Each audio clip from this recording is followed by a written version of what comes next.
വയനാട് മൂന്നാനക്കുഴി കാക്കനാട് ശശിധരന്റെ കാപ്പിത്തോട്ടത്തിന് സമീപത്തെ കിണറ്റിലാണ് കടുവ വീണത്.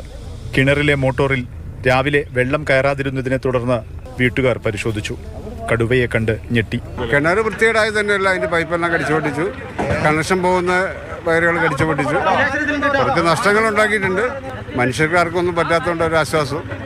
കിണറിലെ പടവിൽ കയറി നിൽക്കുകയായിരുന്നു കടുവ. വനം വകുപ്പ് കടുവയെ പുറത്തെടുക്കാൻ ശ്രമം തുടങ്ങി. കടുവ കിണറിലെ വെള്ളത്തിൽ വീണ് അപകടമുണ്ടാകാതിരിക്കാൻ മരത്തിന്റെ പ്ലാറ്റ്ഫോം തയ്യാറാക്കി ഇറക്കി. കിണറ്റിലേക്ക് വലയിട്ട് കടുവയെ കുരുക്കി.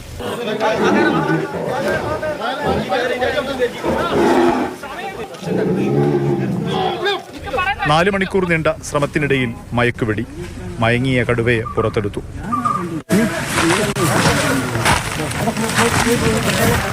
South Wayanad DFO A Shajina, veterinary doctor Ajesh എന്നിവരുടെ നേതൃത്വത്തിലായിരുന്നു രക്ഷാപ്രവർത്തനം. കടുവയെ കുപ്പാടി വന്യമൃഗ സംരക്ഷണ കേന്ദ്രത്തിലേക്ക് കൊണ്ടുപോയി. വനമേഖലയോട് ചേർന്ന പ്രദേശമാണ് മൂന്നാനക്കുഴി. വന്യമൃഗങ്ങളെ ഓടിച്ചപ്പോൾ കടുവ കിണറ്റിൽ വീണതായാണ് സൂചന. മാതൃഭൂമി ന്യൂസ്, വയനാട്.